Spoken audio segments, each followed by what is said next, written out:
Pra dhe të ndërshëm para ardhjes pejgamberit sallallahu alaihi wasallam, treguam se në gadishullin arabik ndersin e kaluar mbi zotëron të feja Ibrahimit alayhi salatu wassalam.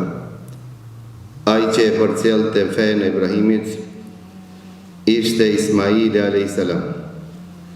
Dhe gjithashtu treguam për prej ardhjen e arabëve, që arabët janë të rëlloj. Disa arabë të lashtë që në të retë dhe kanë faktikisht nuk ekzistoj, dhe disa arabë original që kanë prej ardhjen prej arabëve të lashtë, dhe Muhammedi sallallahu alaihi wasallam rjedh nga një fiz që i thuajnë musta'ribe, pra fiz i arabizuar. Për shkak se Ibrahimi a.s. nuk ish arab, e as Ismaili nuk ish arab. Mirë për Ismaili a.s. martohet me një ngru nga arabët, nga fisi Gjurhum. Dhe pejgamberi sallallahu alaihi wasallam si treguam prej ardhin e tij në dersën e kaluar se ka prej ardhjen nga ky fis. Dhe më e çuditshme është që nga Ismaili alayhis salam, nga ky fis dhe në këto troje dhe në këto zonë dhe në këtë vend nuk ka ardhur pejgamber përveç se Muhammedit sallallahu alaihi wasallam, ndërsa nga fisi ka pejardha Ishakut kanë ardhur shumë pejgamber derisa Allahu azza wa jall pejgamberllakun e ka përmbyll me Isain e birin e Meriemës. Pra Mekën, fisi që e kontrollonte, e menaxhonte thuaj se 500 vite apo 300 vite nga Kurejshët, ishte fisi Beni Khuza. Pe përmeni këtë fis për shkak se i pari fisit Beni Khuza ka qenë shkaktari që e ka sjell idhujtarin në gadishullin arabik e në veçanti në Mekë. Ai cili u bën shkak që ta devijon monoteizmin dhe ta sjell politeizmin është një njeri i quajtur Amr ibn Luhay, që transmetohet nga pejgamberi sallallahu alaihi wasallam, i cili thot: kam pa Amr ibn Luhay që i tërheqte zorët e tij në xhehenem. Amr ibn Luhay është shkaktari i parë i cili e ka sjell idhujtarin në gadishullin arabik. Pra arabët ishin monoteistë, ishin fen e Ibrahimit alayhis salam, që ju thoshin hunafa, të pastët. Nuk dishin çfarë është idhujtaria. Pra thirrshin fen e Ibrahimit alayhis salam. Nëse kupton këtë dhe atë që cilën sot do ta thojmë, do ta kuptosh pse prindërit e pejgamberit Allahut e kanë përfundimin në zjarr për gjithmonë. Edhe kjo temë, siç e dini, se është diskutabile. Në të aspektin do të thonë ka shumë mendime, më shumë se 20 mendime. Ebu Hanifja është ndalë në këtë çështje. Po s'ka ndryshim se Ebu Hanifja ka të drejtë të ndalet këtë kontekst për shkak se në atë kohën Ebu Hanifës janë përmbledhur transmetimet. Po transmetimet e vërteta që prindë e pejgamberit Allahut në zjarr, pra në xhennet nuk jetë me hatër. Që nën kupton se edhe pse fëmia e tyre ka qenë musliman, pejgamber, edhe pse kanë pas origjinë të pastërt, qiltërsia dhe pastërtia siç e ne e shprehmi në shqiptarët zemra bardh nuk çon xhenet. as farifisnia nuk çon në xhenet.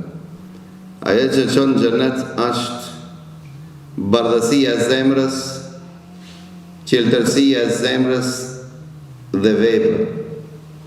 Për këtë arsye do të shpjegojmë dhe rreth hadithit pejgamberit Allahut, sepse 4 lloj do të ringjallën ditën e gjykimit, do të sprovohen, një ndër to ata që jetuan para ardhjes së pejgamberëve, cila është arsyeja se prindët e pejgamberit Allahut pse nuk bëjnë pjesë në këtë. Po sidoqoftë që ta kuptojmë se ai i cili e solli politeizmin, shirkun në gadishullin arabik, është njeri i quajtur Amr ibn Luhaj. Amr ibn Luhaj bante tregti me një zonë të asaj kohe që e quajtin Sham.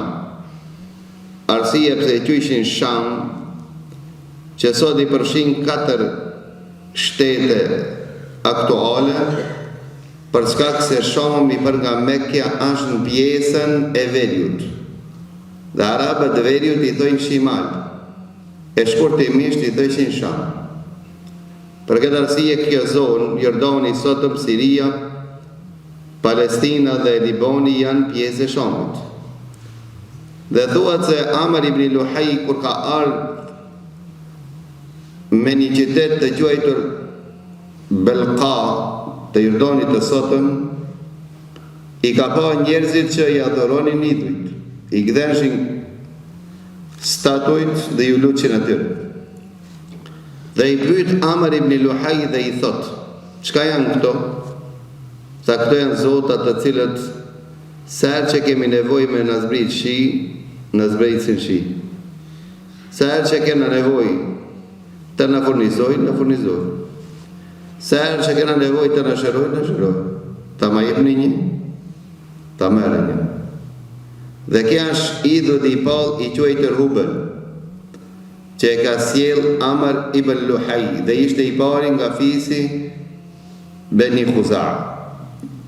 E sjell në Mekë dhe i manipulon njerëzit për shkak se njerëzit në atë kohë ishin me inteligjencë të ulët. Mirë, po për shkak të mosmarrëveshjeve filluan njerëzit të krijojnë idhuj të pavarur, si cili që u kujtojnë ke marrën ke një idhuj. Dhe ne treguam në dersën e kaluar se Kurejshet, dhe treguam se quhen Kurejsh, u dallonin nga arabët me 7 cilësi karakteristike.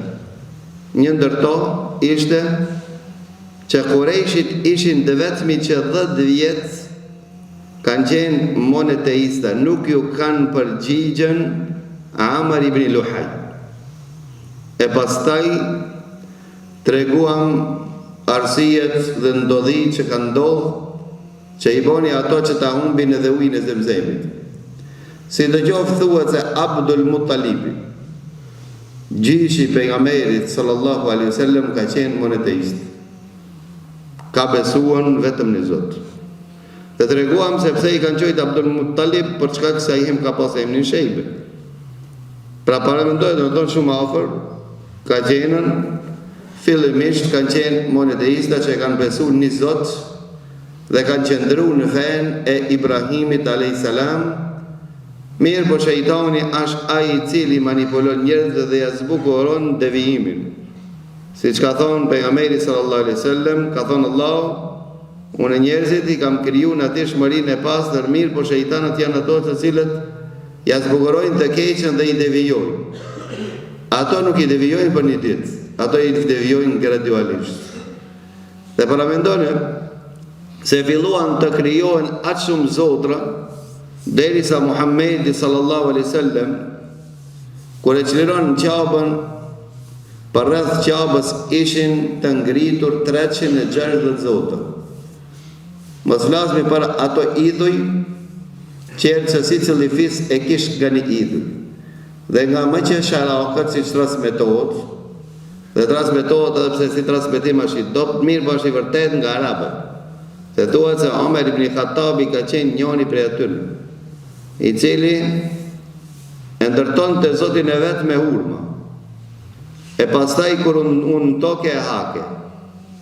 Sikur se sistemet bashkohore që ne sot i përjetojmë. E keni po, demokraci, liri, drejtat njerëzore, mirë për kurvan çështjen e muslimanëve, i hajnë zotat e tërë.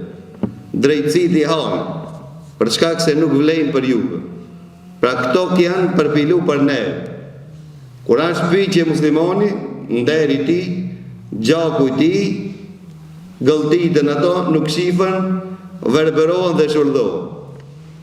Kjo lloj idhujtari dhe kjo lloj shirku vazhdon deri ku don Allahu Azza wa Jall. Pra dhe të ndërshëm, idhujtaria ishte edhe gjithashtu që njerëzit ktheshin idhuj dhe ato i mjaltojsi. E pastaj vishin dhe elbrat, e lepishin mjaltin, e pastaj urinonin. Ndërsa këto tavafi banin atyne dhe ju luqin atyre. Pra niveli i njerëzimit patron në këtë nivel që mendoshin se ata kanë mundësi të sjellin atinve dobi, edhe pse dihet se ata s'kan mundësi asgjë të sjellin njerëzimit.